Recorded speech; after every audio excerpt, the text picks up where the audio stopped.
Alright guys, welcome back to the Goblin Biker combo video with the new Goblin Biker cards. I will show you 3 combos and I also have a little deck profile for you at the end that you can copy. We are going to read over the new cards as we see them. So we are starting with 1 card, Goblin Biker Duck Charger, searching as the first new card, Goblin Biker Grand Breakout. Quick play spell, tribute 1 monster for cost, special summon 1 Goblin monster from your deck but it cannot attack this turn. And when a monster declares an attack, you can banish this card from your graveyard and detach any number of materials from Goblin XYZ monsters you control, and all monsters your opponent currently controls lose 1000 attack for each materials detached until the end of this turn. You can activate this in damage steps since this changes the attack points, but the most important effect obviously is the first one. Note here, and this is very important, this is a quick play spell that tributes for cost indicated by the semicolon, which means if, for example, we would have started with our Goblin Biker Duck Charger and a Goblin Biker Grand Breakout in the hand, and our opponent would have used an Infinite Impermanence, an Effect Veiler, or anything else that targets, we could have used the Goblin Biker Grand Breakout to tribute the Duck Charger and dodge the Imperm or the Effect Veiler or whatever. So always keep this in mind. If you have the Grand Breakout in the hand, this basically saves you from some sort of interaction. So we are going to activate Breakout, obviously tributing the Duck Charger to summon one of the other new cards, which is probably the strongest addition, a very good one, Goblin Bikers Gone Wild. If you control no monsters or all monsters you control are Goblin monsters, you can normal summon this card without tributing. Normally it's level 6. Firstly, this is nice since this has 2400 attack, making it easier to kill our opponent, and this condition is not hard to meet. We can also use each of the following effects of Goblin Bikers Gone Wild once per turn. If this card is normal or special summon, we can special summon 1 level 4 or lower Goblin monster from our deck. And if this card is sent to the graveyard, we can target 1 card on the field for cost and attach it to 1 Goblin XYZ monster we control. Both effects are very strong and very relevant. This is an extender, this is a starter, and this is also an interruption crazy card. So activating this effect to summon the Goblin Biker Clatter Splotter, and the Clatter Splotter can now revive the Goblin Biker Duck Charger. Now we have 2 level 3s. You know what this means. We are going to XYZ them into the Big Gabonga. Big Gabonga can search now, and we are going to search a Goblin Biker Boom Mech, also an older card. Then we activate effect of Boom Mech to detach the Clatter Splotter from our Big Gabonga to summon Boom Mech.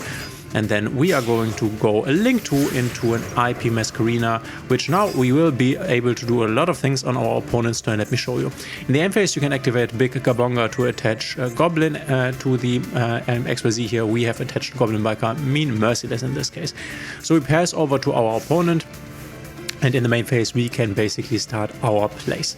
So our opponent normal summons a monster, and what you can do here is you can activate Goblin Biker Clatter Splotter's graveyard effect during your opponent's main phase. If this card is in your graveyard, quick effect, you can detach 1 XYZ material from a monster on either field, and if you do, special summon this card but banish it when it leaves the field. So we detach the Duck Charger, special summon back the Clatter Splotter, and now Clatter Splotter's effect to revive can activate, reviving the Goblin Bikers Gone Wild. Also, because a material was detached, we have the ability to target one of our opponent's cards and attach it to this card as material, which is very strong since a lot of decks need their normal summon either as a body or maybe in the sense of this being a Kastira Unicorn or a Kastira Fenrir. This would also be great because then you can basically scoop up this monster before it can activate its ignition effect. So very strong.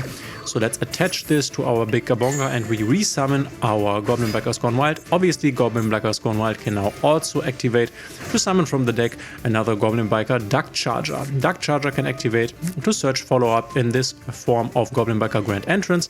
And what we can do here is use our IP Masquerina in order to either go into a 3 material Appaloosa, or you could also have gone into an SP Little Knight.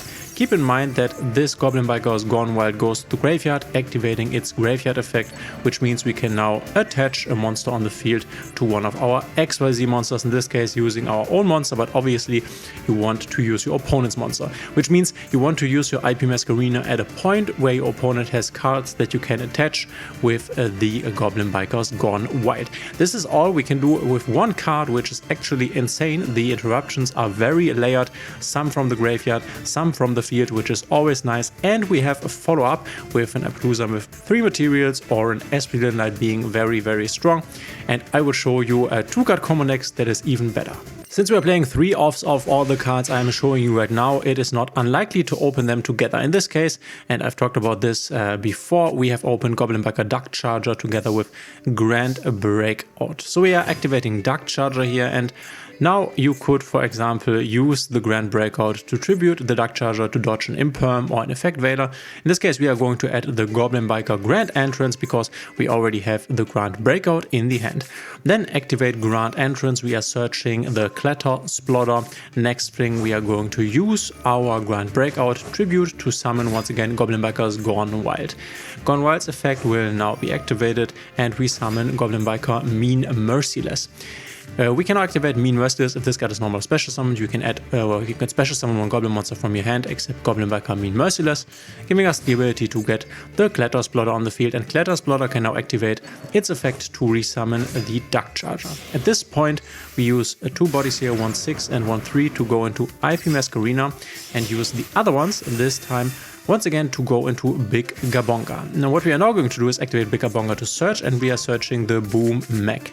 Now we can use Grand Breakout's second effect, which says that we can banish this card from our graveyard, detach 1 XYZ material from a monster on either field, then we can add 1 Goblin monster from graveyard to hand. This will be very relevant in the future when Ryziel comes to the game, which is also an XYZ strategy where you can then detach stuff from your opponent's monsters. Very strong. So we are detaching the Clatter Splotter from our Big Gabonga and then adding the Duck Charger back to the hand. We can now activate Duck Charger, detach from Big Gabonga to summon it, and now we can use our Big Gabonga to go into an XYZ Armor Fortress. XYZ Armor Fortress can now detach the material, the Gabonga, to search full armored XYZ, which we can use on the opponent's turn to XYZ summon, and also to equip an XYZ monster to another monster on our field as an equip card, which will trigger another important effect you will see in a moment.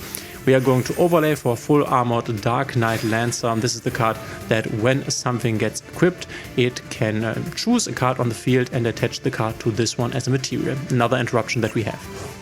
Next thing we are going to do, we activate Mean Merciless Graveyard effect, which lets us resummon itself by detaching an XYZ material.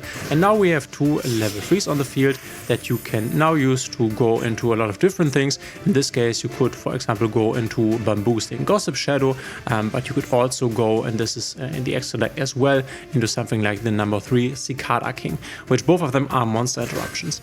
So we are setting the full armored XYZ, passing over to our opponent, and then once again in the main phase we can make our plays. So our opponent summons something, and once again we could use Goblin Biker Clatter Splotter, detach from the full armored, in order to revive the Gone Wild, and Gone Wild can then once again produce more follow-up via Duck Charger. This is insane with the Gone Wild because this produces a lot of bodies, and these bodies also search follow-up, which is insane. Very, very good, very strong if the deck can do this.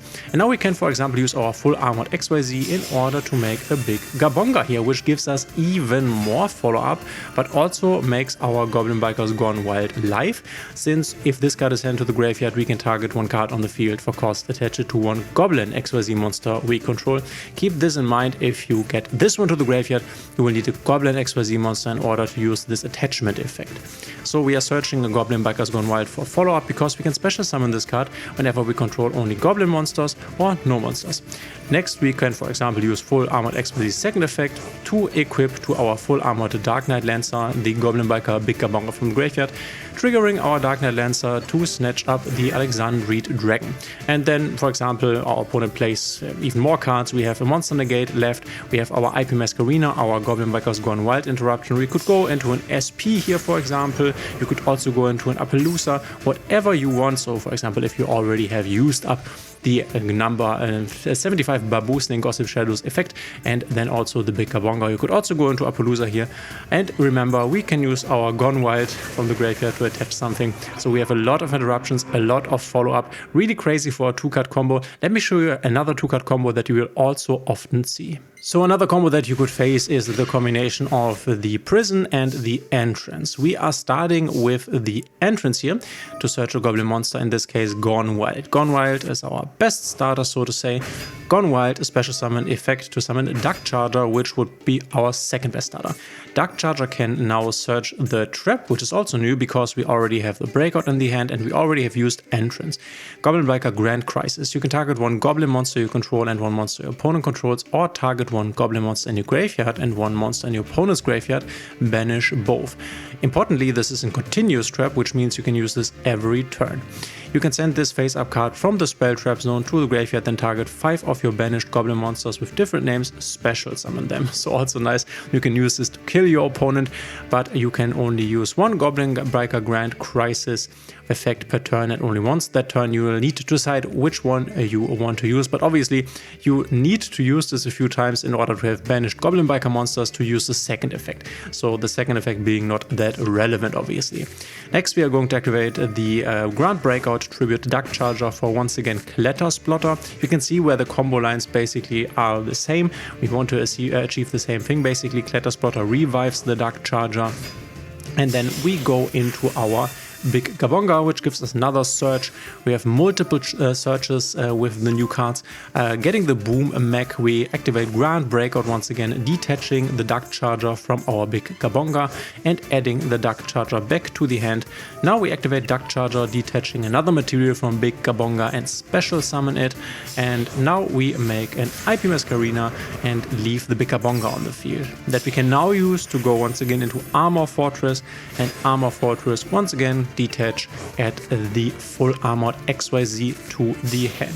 We now go into the full armored Dark Knight Lancer as before, and then we are going to set 2 and end the turn.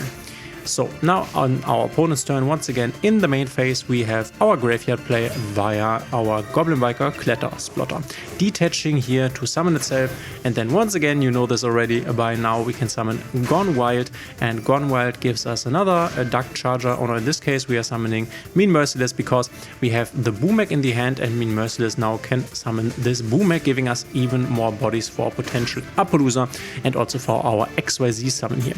So now we are going for an XYZ summon. In this case, I went for Gossip Shadow. Note here that obviously you have the choice of what you want to go into. Gossip Shadow provides you with a monster negate, but you can also go into Big Gabonga, which gives you a search and also the ability to attach something to Big Gabonga when the Goblin Bikers Gone Wild leave the field. So this is something that you always have to keep in mind. Either use Gone Wild basically via Big Gabonga, or use something like the Gossip Shadow or the Cicada King, but then you can't attach basically. Or maybe you control another Goblin XYZ on the field. This might also be possible. Then to show you the trap, we activate this, target this, both are getting banished, also super strong. And then we still have the Dark Lancer effect with the full armored XYZ from the graveyard. We have this negation, we can go into SP, we can go into Appaloosa, so our opponent most likely will not be able to break this board, but as I already said, if you do it like this, then you will not be able to use Gone Wild's effect. So this you can achieve with the combination of Breakout and Grand Imprisonment. And now for the deck list. And here is the deck list. We are playing triple Goblin Biker Duck Charger, 1 Clatter Splotter, 1 Mean Merciless, 1 Boom Mech. We are playing triple Gone Wild because this is just insane. Unfortunately will be an ultra rare, or is an ultra rare. Then we have triple Goblin Biker Grand Breakout, Goblin Biker Grand Entrance. Both of them basically start our plays. The Grand Breakout not really, but it's one of the best extenders. We have Goblin Biker Grand Crisis, 1 is enough, 1 full armored XYZ. We have Tour Guide from the Underworld, which you can use to special summon another level 3 body and go into your Big Gabonga, which can then for example search you, Gone Wild, and so on and so forth. So a very good starter. We are also playing a reinforcement of the army because our Duck Charger is funnily enough a warrior. And then we have Emergency Teleport, which gives us another level 3 body as an extender if we need it, in the form of either Psychic Wheeler or the Psychic Tracker. Then we are playing triple Infinite Permanence, 1 Wheeler and 1 Tracker, 2 Max Seas, triple Ash Blossom obviously. You can play 1 Ghost Ogre because this is also a level 3, which can definitely come up. Obviously the Ash Blossom also is. We are playing triple Fuvalos, In this deck, unfortunately, we don't really have the option to discard the Fuvolos, which makes it a bit worse. You could bump this down to 2 if you wanted to. We have 1 Effect Valor and 2 Cold Buy. You could bump it down to 2 and put in a Crossout, for example, but you can see we can play a lot of non-engine, so the engine to non-engine count is nice in this deck. Playing 2 Big Gabonga, 1 Underworld Goddess of the Closed Worlds, 1 SP Little Knight, a Palooza, then IP Masquerena, a Gospel Shadow, then we are playing a Zeus, and we are playing the XYZ Armor Torpedo. You can detach 2 from this and then draw a card. And then we are playing a Armor Fortress, a Dark Knight Lancer, a Utopic Draco Future, the Ashura King, the Phantom Knights of Breaksword, and number 3 Cicada King. Let me know in the comments if you have any more questions. Thanks for being here. If you like my videos, please consider subscribing, hitting a thumbs up and the notification bell. Also, we have a community Discord now. You can go check that out in the description. And we will see each other in the next one.